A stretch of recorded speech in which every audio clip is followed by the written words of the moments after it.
तो अब हम लोग आपका माइंडसेट पता लगाते हैं। मैं आपको कुछ कॉमन बिलीव्स बताऊंगा दोस्त, कॉमन बिलीव्स बताऊंगा कि जितने भी ये माइंडसेट होते हैं अलग अलग पैसों को लेकर, ये लोग अपने दिमाग में किस तरीके की धारणाएं रखते हैं। ज्यादातर देखा गया है कि 7-8 तरीके के ज्यादातर लोग देखे गए हैं। और आप देखिए, मैं कहता हूं जिंदगी ब्लैक एंड व्हाइट नहीं होती है। ऐसे नहीं होगा कि अगर 8 तरीके के मैं माइंडसेट बताऊंगा तो आप अपने आप को सिर्फ एक कैटेगरी में पाएंगे। ज्यादातर लोग मिक्सचर होते हैं, पर तब भी बोलूंगा एक का डोमिनेंस ज्यादा होता है। और जब लाइफ बैलेंस नहीं होती दोस्त, और किसी एक पर्टिकुलर माइंडसेट बहुत ज्यादा हावी हो जाता है, क्योंकि मैं एनएलपी एक्सपर्ट हूं, न्यूरो लिंग्विस्टिक प्रोग्रामिंग, और एनएलपी में ये सिखाया जाता है कि सबसे पावरफुल कौन? सबसे पावरफुल वो जो अवेयर है। सबसे पावरफुल कौन? सबसे पावरफुल वो जो फ्लेक्सिबल है, लचीला है, समय परिस्थिति परिवेश के अनुसार ढलना जानता है, अपने माइंडसेट को फिक्स्ड नहीं रखता, ग्रोथ माइंडसेट रखता है। सबसे ज्यादा पावरफुल इंसान कौन? एनएलपी कहती है वो इंसान जो अपने आउटकम पे ध्यान देता है कि वो जिंदगी से चाहता क्या है, वो जिंदगी से सच में चाहता क्या है। तो लोग आउटकम पे ध्यान नहीं दे रहे, फ्लेक्सिबल नहीं हो रहे। अवेयरनेस तो सर देखा ही जाता है, बेहोशी की जिंदगी है। परेशान हैं तो थे तो रहेंगे, खुश हैं तो थे तो रहेंगे, क्योंकि वो एक ही चीज के अंदर ज्यादातर पाए जाते हैं, एक ही माइंडसेट के अंदर, लचीला नहीं होता। चलिए जल्दी जल्दी आपको माइंडसेट पे बात करूंगा और देखते हैं आपका कौन सा माइंडसेट है। मुझे नहीं जानना, आपको पता चल जाए, दैट्स इनफ। और फिर मैं कहूंगा जो क्वेश्चंस हैं आपके वो आखिर में ले लिए जाएंगे, so don't worry about that.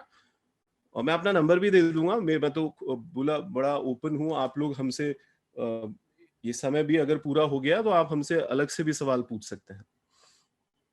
तो सेविंग माइंडसेट तो आप सभी जानते हैं। सेविंग माइंडसेट के तो लोग अभी इस समय में हम लोग जब बिजनेसमैन से बात कर रहे हैं, क्योंकि मैं एग्जीक्यूटिव कोचिंग करता हूं, तो कई कंपनी के जो मालिक हैं वो ये कहते हैं यार मार्केट बड़ा डाउन चल रहा है आदि। तो मैंने कहा सर क्यों, क्या रीजन है? बोला यार लोग यार डरे हुए हैं। तो मैंने कहा सर अच्छा, डरे हुए होते हैं तो क्या करते हैं? वो क्या करते हैं, पैसा खर्च नहीं करते, वो सिर्फ सेव करना चाहते हैं, क्योंकि उनको समझ में नहीं आ रहा आगे क्या होने वाला है। पर मैं आपको वैसे भी बताऊं, कई लोगों का माइंडसेट ये है, उनके लिए जो सबसे फेवरेट चीज होती है वो पैसा बचाना होता है।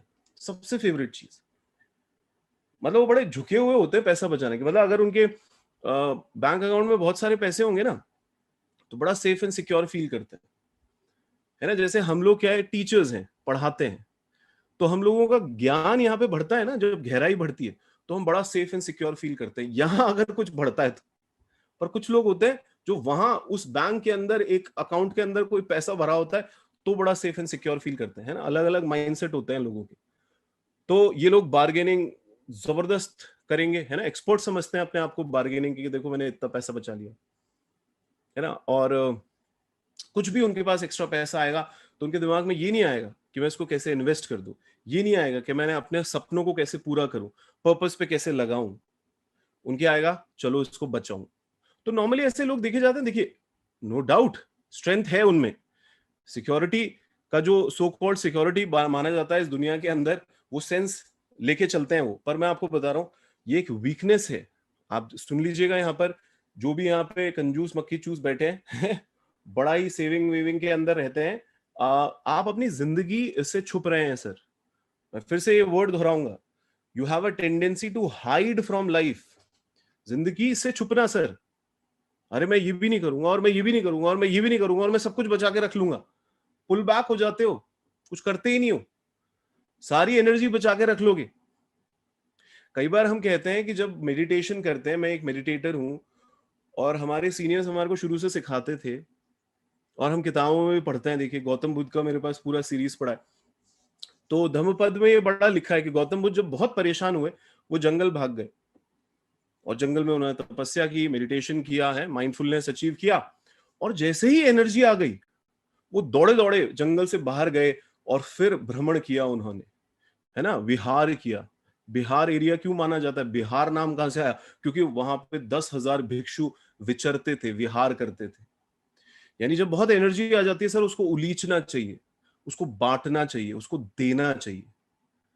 आप एनर्जी कंजर्व करके कब तक रख लोगे, मुझे बताओ एक बार के लिए। आपकी जो फीलिंग है पैसों को लेकर वो नेगेटिव हो जाएगी। सर आपके पास लाखों रुपया करोड़ों रुपया पड़ा होगा, तब भी आप पैसों को लेकर बड़े कंजूस होंगे, बड़े नेगेटिव हो जाएंगे, जिंदगी जीना भूल जाएंगे। तो पता लगाइए कि कहीं ये बहुत ज्यादा तो नहीं है। मैं आपको फिर कह रहा हूं बैलेंस होना चाहिए, पर कुछ लोगों में ज्यादा पाया जाता है, उनके लिए कह रहा हूं। और दूसरे महानुभावों के बारे में बताता हूं, स्पेंडिंग माइंडसेट वाले, सभी जानते हैं, है? हमारे यंगस्टर्स तो बहुत जाने गए हैं ऐसा। उनका फेवरेट काम क्या है दोस्त? पैसा खर्च करना। बस उनको पैसा खर्च करना है, मतलब उनको गिफ्ट बांटने हैं, कोई रीजन नहीं है और गिफ्ट बांटने हैं इन लोगों को दूसरों को। और मैंने आपको बताया ना, ये मानते ही है कि ये जिंदगी एक बार जिएंगे। अरे आदि पड़ा क्या है लाइफ में, मर जाना है एक दिन, मस्त रहो, खुल के जियो, स्पेंड करो मनी। जब ये पैसा खर्च करते हैं तब इनको लगता है ये जिंदगी पे कंट्रोल है इनका। सोचिएगा आप, टेंडेंसी देखिए, मतलब ये पैसा खर्च करेंगे। अभी क्या हुआ, हम लोग वही बिजनेसमैन से बात कर रहे थे, बोला यार लोग अभी क्या है ना, अंधाधुन जा रहे हैं बड़े बड़े स्टोर्स में और शॉपिंग कर रहे हैं, क्योंकि फ्रस्ट्रेटेड हो गए घर में बैठे बैठे, 2 बार लॉकडाउन लग गया, अंधाधुन शॉपिंग कर रहे हैं। क्योंकि जब वो शॉपिंग करेंगे, वो पैसा खर्च करेंगे, तो उनको क्या लगता है, हाँ अब लग रहा है हम कि हम लाइफ के कंट्रोल में, नहीं तो लाइफ ने हमें कंट्रोल कर रखा था, है गवर्नमेंट ने हमें कंट्रोल कर रखा था, घर से बाहर नहीं निकलोगे, ऐसा नहीं करोगे, वैसा नहीं करोगे। इन टेंडेंसीज को चेक करना चाहिए सर। तो ये टेंडेंसीज आप जितनी बार चेक करेंगे, आप देखेंगे आप उतना बेहतर करेंगे, उतना बेहतर करेंगे। नो डाउट जो पैसा खर्च करते हैं वो एक कंफर्टेबल लाइफ तो जीते हैं। मैं देखा है लोगों को कि वो कंफर्टेबल लाइफ को प्रेफर करते हैं, वो अपनी एनर्जीज को भी फ्लो करा रहे हैं, है ना। उस जिंदगी में वैसे भी ट्रस्ट करते हैं कि यार बचा के क्या करना है, भगवान है ना, ऐसे भी बोलते हुए सुना है। पर सर आपके अंदर वीकनेस भी है, आप अपनी सारी एनर्जी को लीच दोगे, बचा के ही नहीं रखोगे। आप बताइए, आज एक कोच को हम हमेशा से समझाते हैं, मैं ट्रेन द ट्रेनर चलाता हूं, इतने सारे कोचेस को बिल्डअप कर रहा हूं, मैं बोल रहा हूं भाई कोचिंग करो तो 4 बार करना, बस क्लासेस लो तो 4 ही लेना एक दिन की, 4 से ज्यादा मत लेना। एग्जॉस्ट कर दोगे अपने आप को, सारी एनर्जी निकल जाएगी, आउट ऑफ बैलेंस हो जाओगे, रोक ही नहीं पाओगे खुद को, बचेगा ही नहीं खुद के पास फिर। तो बैलेंस बहुत जरूरी है दोस्त। अगर आप ऐसा कर रहे हैं, थोड़ा सोचो, थिंक अबाउट इट।